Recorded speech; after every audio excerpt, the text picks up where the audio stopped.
আসসালামু আলাইকুম শিক্ষার্থীরা, রনি স্যারের অ্যাকাউন্টিং ক্লাসে তোমাদের সবাইকে সুস্বাগত। আজকে আমরা একটা চমৎকার বিষয় নিয়ে আলোচনা করব, সেটা হলো দুই ঘোড়া নবদান বই। আমরা ধারাবাহিকভাবে ক্লাসগুলো করতেছি দ্বিতীয় অধ্যায়ের ধারাবাহিক ক্লাসের আজকে হলো 11 নম্বর ক্লাস। ঠিক আছে, তাহলে আমরা আজকে দুই ঘোড়া নগদান বইটা খুব সহজভাবে বুঝব। আর এর আগে প্রথমে আমরা ছকটা নিয়ে আলোচনা করি। তো এক ঘোড়া নগদান বইয়ের শুধু নগদ টাকা থাকতো, সেই জন্য ওটাকে এক ঘোড়া নগদান বই বলে। এখন দুই ঘোড়া নগদান মানে হলো এখানে টাকার ঘর হলো দুইটা, একটা হলো কি নগদ টাকা আর একটা হলো ব্যাংকে টাকা। তার মানে এখানে নগদ সেটারও হিসাব রাখা হবে, আবার ব্যাংকের যে টাকা লেনদেন সেটারও হিসাব রাখা হবে। ঠিক আছে, তাহলে আমরা দেখি নগদান বইয়ের ক্ষেত্রে আমরা সবসময় মনে রাখবো নগদান বইয়ের সবসময় দুই প্রান্তে ডেবিট আর ক্রেডিট হবে। ঠিক আছে, ডেবিট প্লাস মানে হলো এদিকে আমরা সব সম্পদ যেগুলো আছে সেগুলো লিখব, এদিকে হলো যেগুলো দায় সেগুলো লিখব। ঠিক আছে, তাহলে দেখো তারিখ, প্রাপ্তি, ঠিক আছে, রসিদ নম্বর, খতিয়ান পৃষ্ঠা, এরপরে নগদ টাকা, ব্যাংক টাকা। ঠিক আছে, এরপরে এই জিনিসটাই আবার এদিকে। ঠিক আছে, তারিখ, প্রাপ্তি এখানে প্রদান, এখানে রসিদ নম্বর, এখানে হলো ভাউচার নম্বর, তারপর খতিয়ান পৃষ্ঠা, নগদ টাকা, ব্যাংক টাকা। এই হলো সহজ হলো দুতরফা দাখিলা পদ্ধতির হলো ছক। ঠিক আছে, এরপরে আমরা অঙ্কে আসি। এটা হলো আজকে আমরা সমাধান করব হলো ঢাকা বোর্ড 2023 বোর্ড পরীক্ষায় যে প্রশ্নটা আসছে দু ঘোড়া নগদান বই, সেই অঙ্কটা আমরা আজকে সলিউশন করব। ঠিক আছে, শিহাব ট্রেডার্সের হিসাব বইতে লেনদেনগুলো নিম্নরূপ। প্রথমে কি, জানুয়ারি মাসে নগদ উদ্বৃত্ত হলো 18,000 টাকা আর ব্যাংক জমার উদ্বৃত্ত হলো 15,000 টাকা। দেখো, নগদ জমার উদ্বৃত্ত মানে নগদ ব্যালেন্স বিডি। ঠিক আছে, এটা সহজ। এটা এখন প্রশ্ন হলো যে এই নগদ জমার উদ্বৃত্ত, তাহলে এটা হলো আমরা জানি এখানে ডেবিট দিকে বসে। ঠিক আছে, কেন ডেবিট দিকে বসে? কারণ হলো নগদ জমার উদ্বৃত্ত আমরা অঙ্ক করি সেভাবে বুঝবো। তাহলে 2022 জুন মাস, জুনের 1 তারিখ, দেখো জুন 1 তারিখ। তাহলে আমরা জানি যেহেতু নগদ উদ্বৃত্ত মানে হলো ব্যালেন্স। ঠিক আছে, উদ্বৃত্ত মানে কি ব্যালেন্স। তাহলে মাসের প্রথম তারিখে যে ব্যালেন্স হয় সেটাকে আমরা জানি কি ব্যালেন্স বিডি। ব্যালেন্স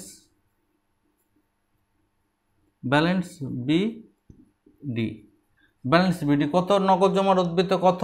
18,000 টাকা। 18,000 টাকা। ঠিক আছে, এরপরে দেখো ব্যাংক জমাতিরিক্ত 15,000 টাকা। এখন ব্যাংক জমাতিরিক্ত কি জিনিস? আমরা জানি ব্যাংক জমা ঠিক বিপরীত হলো ব্যাংক জমাতিরিক্ত। এখানে শব্দ আছে, দেখো জমা অতিরিক্ত।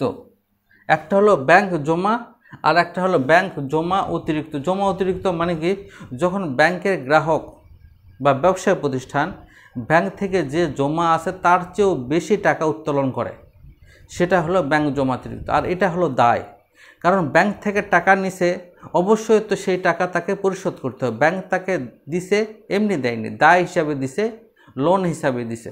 লোন মানে হলো দায়, ঋণ হিসাবে দিছে, সেই টাকা তাকে অবশ্যই পরিশোধ করতে হবে। তাহলে ব্যাংক জমাতিরিক্ত হলো কি দায়। আমরা জানি ডেবিট দিকে আমরা হলো সম্পদ লিখি আর ক্রেডিট দিকে লিখি হলো দায়। বুঝে আসছে? এই যেরকম ব্যালেন্স বিডি লিখলাম নগদ উদ্বৃত্ত মানে কি, এটা হলো সম্পদ, সেই জন্য আমরা ডেবিট দিকে লিখছি। ঠিক আছে, তাহলে ব্যাংক জমাতিরিক্ত হলো দায়, সেই জন্য আমরা লিখবো কোন দিকে? ক্রেডিট দিকে।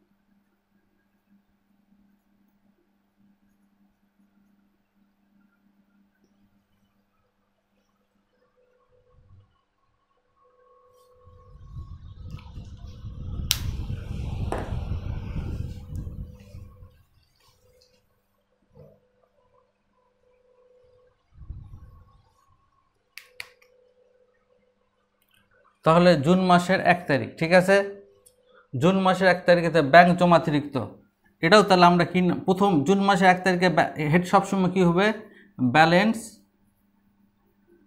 ব্যালেন্স বিডি, ঠিক আছে।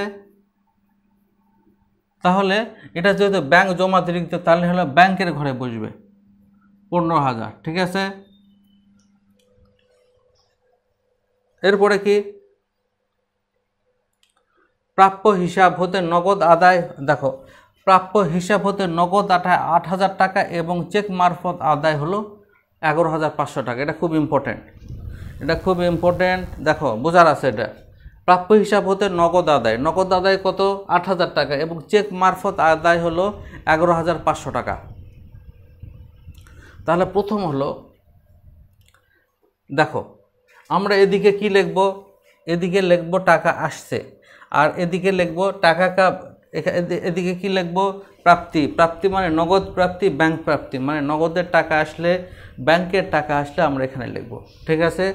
আবার যদি নগদ থেকে টাকা চলে যায় কিংবা ব্যাংক থেকে চলে যায় সেটা আমরা লিখব ক্রেডিট দিকে, ঠিক আছে। দেখো এখানে কি লেখা আছে, প্রাপ্য হিসাব মানে কি, যাদের কাছ থেকে আমরা ব্যবসায় প্রতিষ্ঠান টাকা পাবো, আমরা টাকা পাবো, ঠিক আছে। প্রাপ্য হিসাব থেকে নগদ আদায় 8,000 টাকা, নগদ টাকা পাওয়া গেছে কত, 8,000 টাকা এবং চেক মারফত আদায় হলো 11,500 টাকা, ঠিক আছে। তো তাহলে দেখো একেবারে সহজ, সেটা হলো কি, হেডলাইন কি হবে, প্রাপ্য হিসাব জুন মাসের 2,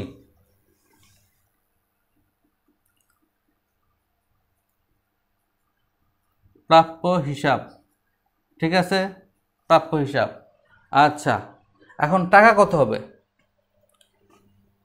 নগদ আদায় হলো 8,000 আর চেক মারফত হলো 11,500। তাহলে অনেকেই বলবে যে এটা হবে নগদের ঘরে হবে 8,000 টাকা এবং ব্যাংকের ঘরে হবে 11,500 টাকা, কিন্তু এখানে একটু ঝামেলা আছে। ঝামেলা কেন, এই তারপরেই 4 তারিখে এই কথা বলা হয়েছে, প্রাপ্য হিসাব হতে প্রাপ্ত চেকটি ব্যাংকে জমা, এটা হলো ইম্পর্ট্যান্ট। দেখো এখানে কি আছে, চেক মারফত আদায় কত, 11,500 টাকা। তো এটা যদি তুমি ব্যাংকের ঘরে দিয়ে দাও, চেক মারফত 11,500 টাকা ব্যাংকের ঘরে দিলা, এখানে লিখলে কীভাবে, যদি লেখো নগদ পাওয়া গেল কত, 8,000 টাকা। দেখো আমি তোমাদের সহজে বুঝাই দিই, নগদ পাওয়া গেল কত, 8,000 টাকা আর চেক মারফত কত, 11,500 টাকা, 11,500 টাকা। এটা যদি লেখো তাহলে এখানে যে কি লিখবা, যে 4 নম্বর ঘরে কি, 4 নম্বর এন্ট্রিতে কি, প্রাপ্য হিসাব হতে প্রাপ্ত চেকটি ব্যাংকে জমা দেওয়া হয়, ব্যাংকে জমা, প্রাপ্য হিসাব হতে প্রাপ্ত চেকটি, এই যে প্রাপ্য হিসাব হতে প্রাপ্ত যে 11,500 টাকা চেক, সেটা হলো ব্যাংকে জমা দেওয়া হয়েছে। তো তুমি তো এখানে প্রথমেই তো ব্যাংকের ঘরে জমা দিয়ে ফেলাছ, তার মানে হলো এটা হলো এরকম হবে না। তাহলে এটা হবে কি, দেখো এটা হবে, আবার বলতেছি, দেখো এখানে কি লেখা আছে, প্রাপ্য হিসাব হতে প্রাপ্ত চেকটি ব্যাংকে জমা, কিন্তু তুমি যদি প্রথমে 2 তারিখে এন্ট্রিতেই যদি ব্যাংকের ঘরে লেখা ফেলো 11,500 টাকা ব্যাংকের ঘরে লিখছো, তার মানে এই চেকটা প্রথম তারিখেই তুমি ব্যাংকের ঘরে জমা দিয়ে দিছ, বুঝে আসছে। তো সেই জন্য এটা করতে পারবো না, তখন এটা কি করতে হবে, তখন করতে হবে হলো এটা, যে এই চেককে নগদ হিসাবে ধরতে হবে, নগদ ক্যাশ চেক হলো 2 রকমের হয়, একটা ক্যাশ চেক মানে কি, তুমি চেকই দিছে কিন্তু ব্যাংকে নিয়ে যাওয়ার সাথে সাথে সেটা নগদ টাকা তোমাকে দিয়ে দিবে, যে কেউ যাবে তাকে নগদ টাকা দিয়ে দিবে, এটা হলো ক্যাশ চেক। তো যখন ক্যাশ চেক হয় তখন সেটা আমরা নগদ হিসাবেই ধরি, কিন্তু যখন দাগ কাটা চেক হয়, অ্যাকাউন্ট পেই চেক হয়, সেটাকে তখন ব্যাংক হিসাব ধরতে হয়, বুঝে আসছে।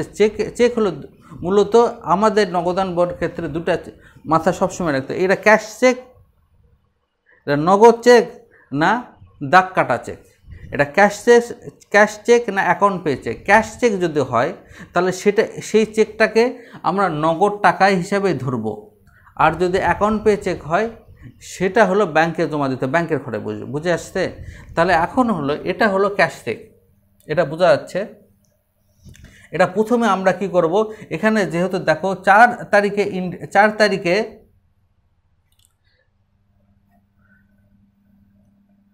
4 তারিখে এটা ব্যাংকে জমা দেওয়া হয়েছে, 2 তারিখে কিন্তু এটা ব্যাংকে জমা দেওয়া হয় নাই, কারণ এখানে 2 তারিখে চেক মারফত আদায় হলো 11,500 টাকা, কিন্তু বলা হয়নি যে ব্যাংকে জমা দেওয়া হলো, সেটা ব্যাংকে জমা দেওয়া হয়েছে কবে 4 তারিখে। বুঝে আসছে? তাহলে প্রথমে আমরা কি লিখব, 2 তারিখে লিখব এই পুরাটাই হলো নগদ টাকায়। নগদ টাকা কত? 8,000 আর 11,500, তাহলে 19,500 টাকা, 19,500 টাকা। ঠিক আছে, এরপরে আসি আমরা 4 তারিখ, প্রাপ্য হিসাব হতে প্রাপ্ত চেকটি ব্যাংকে জমায় 4 তারিখ। এখন দেখো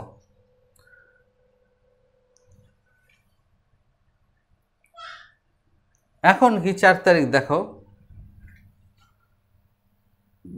প্রাপ্য হিসাব হতে প্রাপ্ত চেকটি ব্যাংকে জমা।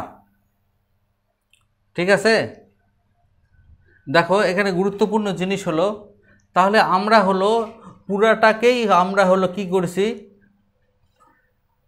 নগদ টাকায় লিখছি 19,500। তার মানে এই টাকাটাই হলো ব্যাংকে জমা দেওয়া হবে। এই টাকাটা কি করা হবে, ব্যাংকে জমা দেওয়া হবে।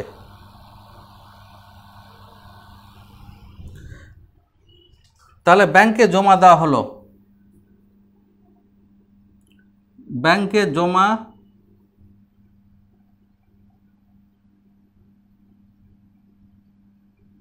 নগদ টাকা ব্যাংকে জমা, নগদ টাকা ব্যাংকে জমা। তাহলে কি হবে, নগদান হিসাব ডেবিট, আর হলো কি ব্যাংক, নগদ টাকা ব্যাংকে জমা দেওয়া হলো। নগদ টাকা কি করা হবে, দেখো আবার বলতেছি, সেটা হলো প্রাপ্য হিসাব হতে প্রাপ্ত চেকটি ব্যাংকে জমা। সেক্ষেত্রে দেখো এখানে কিন্তু আমরা চেক জমা দিচ্ছি না, নগদ টাকা জমা দিচ্ছি, কারণ এটা হলো নগদ টাকা যেহেতু আমরা পাইছি। ঠিক আছে, তাহলে নগদ টাকা ব্যাংকে জমা, ব্যাংক হিসাব ডেবিট, ব্যাংক হিসাব ডেবিট, নগদান হিসাব ক্রেডিট।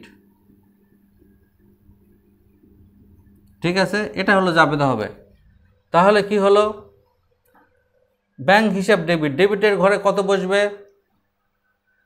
11,500, 11,500, নাম কি হবে, নগদান হিসাব। ঠিক আছে, এরপরে কি ব্যাংক হিসাব,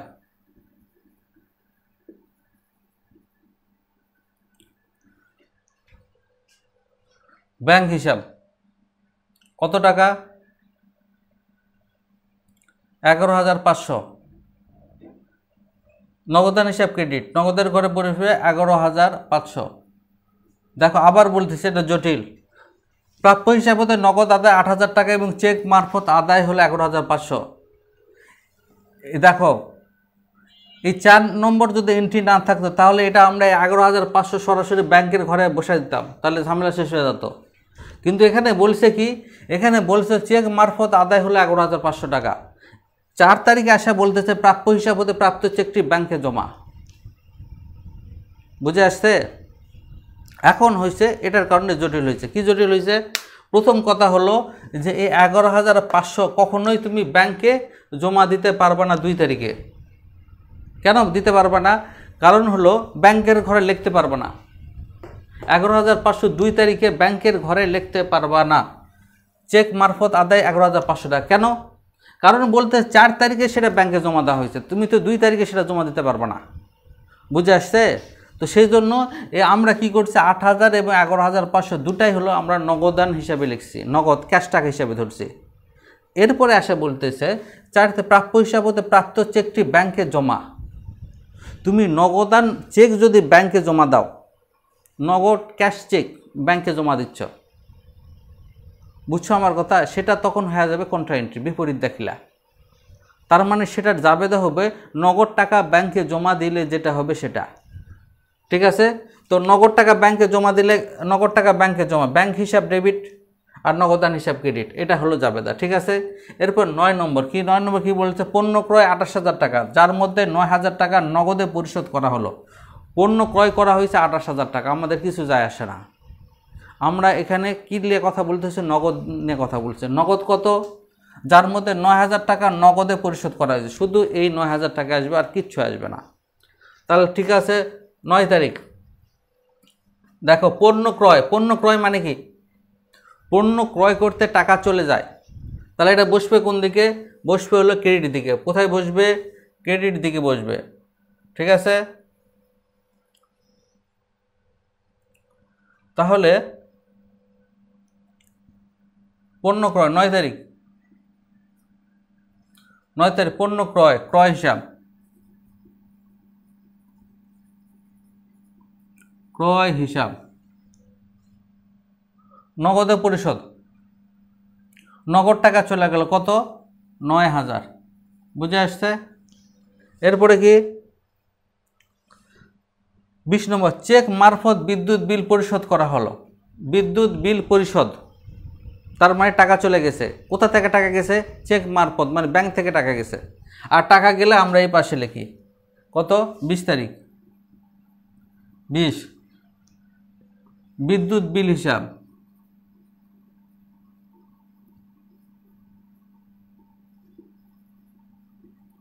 বিদ্যুৎ বিল হিসাব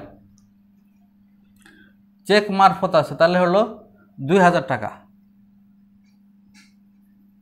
ঠিক আছে, চেক মারফত প্রদেয় হিসাব পরিশোধ 10,000 টাকা। চেক মারফত, দেখো চেক মারফত মানে ব্যাংক থেকে চলে গেছে। দেখো এখানে একটা মজার একটা জিনিস, চেকে পাওয়া গেল, চেকে পাওয়া গেল, সেটা নগদ হতে পারে আবার ব্যাংকেও হতে পারে, কিন্তু চেক প্রদান করা হলো, অবশ্যই কখনোই নগদ হবে না, সেটা হলো ব্যাংক থেকে হবে। বুঝে আসছে, আবার বলতেছি, চেক পাওয়া গেল, তো চেক পাওয়া গেল এটা হলো নগদও ধরতে পারবা আবার ব্যাংকেও হতে পারে। কীভাবে, চেক পাওয়া গেল, সেটা যদি ক্যাশ চেক হয় তাহলে সেটা নগদের মধ্যে লিখতে হবে। বুঝে আসছে, চেক, ক্যাশ চেক মানে কি জিনিস, ক্যাশ চেক মানে হলো, সেটা হলো ব্যাংক চেক দেওয়ার সাথে তোমাকে নগদ টাকা দিয়ে দেয়। ঠিক আছে, সেই জন্য এই চেকটাকে আর ব্যাংকের ঘরে লিখতে হয় না। কিন্তু অ্যাকাউন্ট পে চেক যখন হয়, দাগ কাটা চেক যখন হয়, সেটা কি করা হয়, সেটা সেই টাকাটা তোমাকে কখনো ব্যাংক সরাসরি হাতে দিবে না। অ্যাকাউন্ট পে চেক হবে, সেই চেকটা প্রথমে অ্যাকাউন্টে ঢুকবে, অ্যাকাউন্টে ঢোকার পরে সেই চেকটা তোমাকে, সেই টাকা তোমাকে দিবে। তো সেই কারণে অবশ্যই তখন হলো ব্যাংকে লিখতে হয়। বুঝে আসছে, কিন্তু সবচেয়ে ছাত্রদের জন্য বুঝতে সমস্যা হয়, কারণ কোথাও লেখা থাকে না ক্যাশ চেক বা অ্যাকাউন্ট পে চেক। এটা চারিপাশের অবস্থা দেখে এটা বুঝতে হয়। যেরকম এখানে আমরা দেখতেছি, ঠিক আছে, দেখলাম, যেরকম দেখো 2 তারিখের চেক জমা দিল 4 তারিখে, পাইছে হলো 2 তারিখে, আর জমা দিল হলো 4 তারিখে, তার মানে হলো এটা নগদ চেক। বুঝে আসছে। আচ্ছা, আর যাই হোক, চেক মারফত প্রদান, কিন্তু যদি চেক মারফত প্রদান করা হয় তাহলে চোখ বন্ধ করে সেটা ব্যাংক থেকে চলে যাবে, কারণ তুমি চেকে টাকা দিছো, তার মানে ওই চেক জমা দিলে ব্যাংক থেকে টাকা কেটে নেবে। তার মানে চেক প্রদান মানে হলো চোখ বন্ধ করে সেটা ব্যাংক থেকে টাকা যাবে। ঠিক আছে, 20 তারিখে বিদ্যুৎ বিল প্রদান হলো। এরপরে হলো 27 তারিখ, 27 তারিখ ক্রেডিট দিকে কেন, কারণ হলো ব্যাংক থেকে টাকা চলে গেছে। চেক মারফত প্রদেয় হিসাব পরিশোধ 10,000 টাকা, চেক মারফত প্রদেয় হিসাব, এখানে আমরা প্রদেয় হিসাব লিখব, প্রদেয় হিসাব। ঠিক আছে, এখন প্রশ্ন হলো প্রদেয় হিসাব কেন লিখলাম, কত, 10,000 টাকা, একেবারে সহজ, এখানে প্রদেয় হিসাব লেখা আছে। আর জাবেদা করলে তাও হবে, এটার জাবেদা 27 নম্বরে, 27 তারিখের জাবেদা, 27 তারিখের জাবেদা আমরা করি, কি লেখা আছে দেখো, চেক মারফত প্রদেয় হিসাব, সহজ জিনিস। দেখো জাবেদা করলেও হবে, প্রদেয় হিসাব ডেবিট, প্রদেয় হিসাব ডেবিট, নগদান হিসাব ক্রেডিট, নগদান হিসাব ক্রেডিট।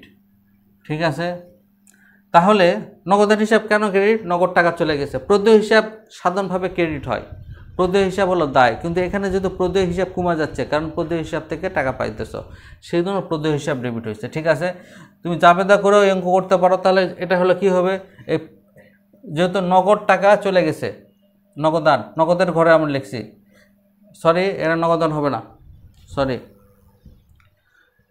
চেকের মাধ্যমে, যেহেতু কিসের মাধ্যমে, চেকের মাধ্যমে, স্পষ্ট বলা চেকের মাধ্যমে, তার মানে ব্যাংক হিসাব, ব্যাংক হিসাব। ঠিক আছে, ব্যাংক হিসাব, চেকের মাধ্যমে পরিশোধ, ব্যাংক হিসাব যেহেতু, তাহলে কি হলো, ব্যাংক থেকে টাকা চলে গেছে, তাহলে ব্যাংক ক্রেডিট, তাহলে ক্রেডিটের দিকে বসবে 10,000 টাকা ব্যাংকের ঘরে। ঠিক আছে, হেড হবে বিপরীতটা, এই প্রদেয় হিসাব। বুঝে আসছে?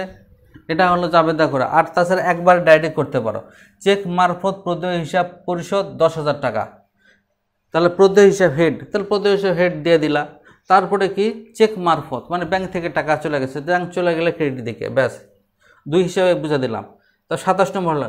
30 নম্বর দেখো ইম্পর্টেন্ট জিনিস, হাতে নগদ 4,000 টাকা রেখে বাকি টাকা ব্যাংকে জমা। হাতে নগদ 4,000 টাকা, যখনই দেখো এরকম থাকবে যে হাতে নগদ 4,000 টাকা রেখে বাকি টাকা ব্যাংকে জমা, তাহলে কি লিখবা,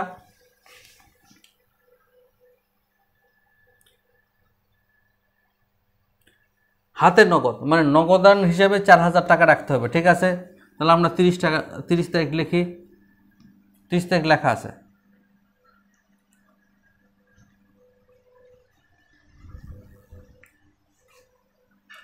যখন হলো দেখো এরকম হবে, হাতে নগদ কিছু বলবে, তখন জায়গা কিছু ফাঁকা রাখবা, ফাঁকা রাখার পরে কি করবা, 30 তারিখ হাতে নগদ, তাহলে হলো ব্যালেন্স।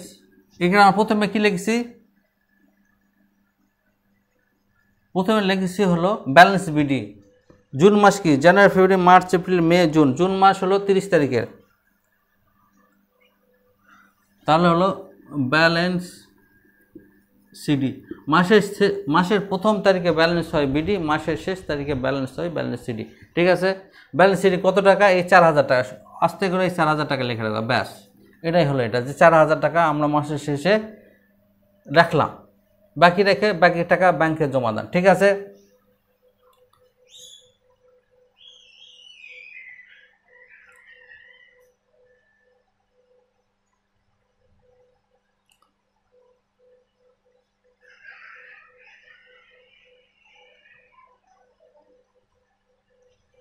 তাহলে আমরা দেখতেছি সেটা হলো মাসের শেষে হলো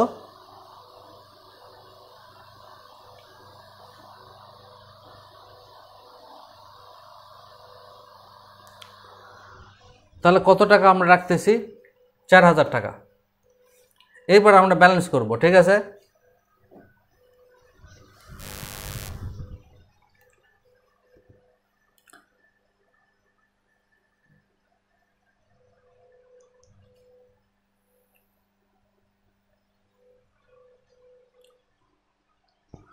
তাহলে দেখো 18, তাহলে 500, 8, 9, 17, 7, এই হলো হচ্ছে 37,500 টাকা। ঠিক আছে, 37,500 টাকা। এদিকে কত আছে,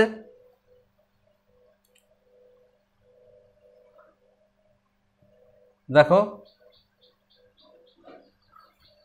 এদিকে আছে 11,000 আর 9,000, 20,000, 20,500, আর এদিকে আছে 4,000, তাহলে কত হলো, এখানে কত হলো 37,500, আর এখানে হলো 20,000, 24,500, 24,500, এটা আমরা বিয়োগ দিব। ঠিক আছে, এদিকে বেশিটা আছে, বেশিটা আমরা লিখলাম, লেখার পরে যেহেতু আমরা ব্যালেন্স করব, ঠিক আছে, সেই জন্য এখান থেকে এই নগদান ঘরের আমরা প্রথমে নগদান ঘরটা করতেছি। ঠিক আছে, তাহলে কি আছে, এদিকের ব্যালেন্স কত হলো 24,500,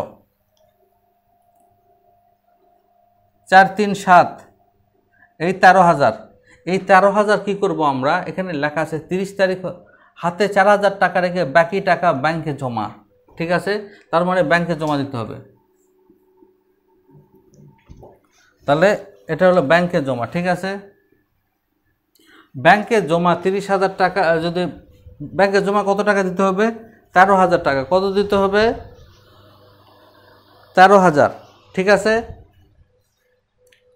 তাহলে হাতে জমা 4,000 টাকা রেখে বাকি টাকা ব্যাংকে জমা। ব্যাংকে জমা দেওয়ার ক্ষেত্রে তাহলে জাবেদা কি সেটা আমরা জানি, নগদান হিসাব ব্যাংকে জমা, তাহলে ব্যাংক হিসাব ডেবিট। ঠিক আছে, ব্যাংক হিসাব ডেবিট।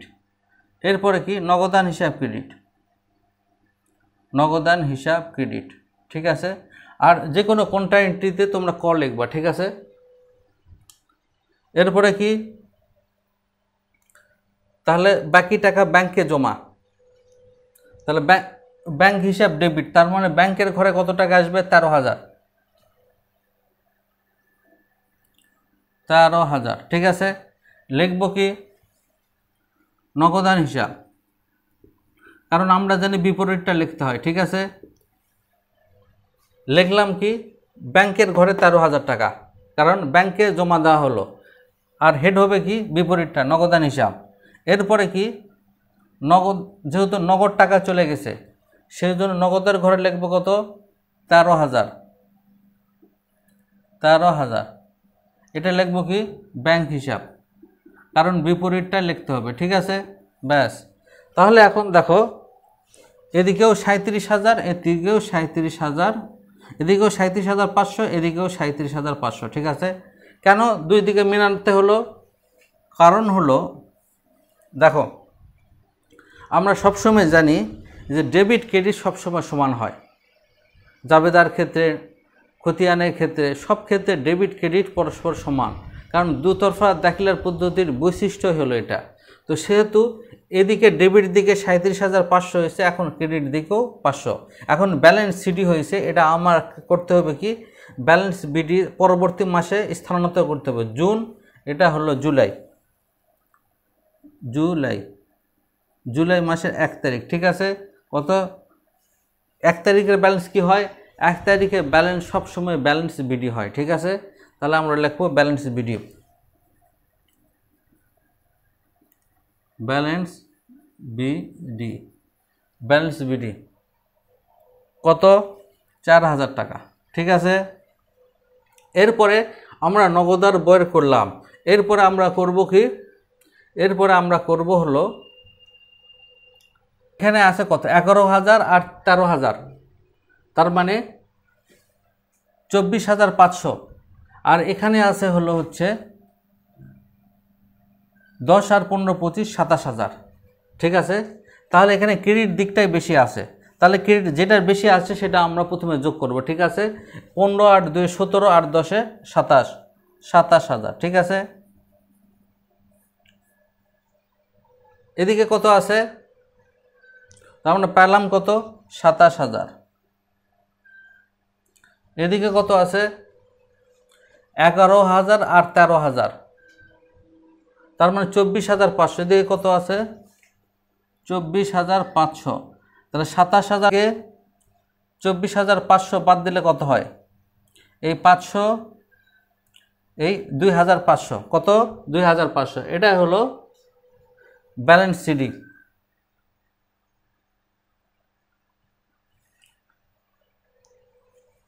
ব্যালেন্স সিডি কোন দিকে হয়? দেখো, এটার ব্যালেন্স সিডি এদিকে হয়েছে, কারণ এদিকে টাকার স্বল্পতা ছিল।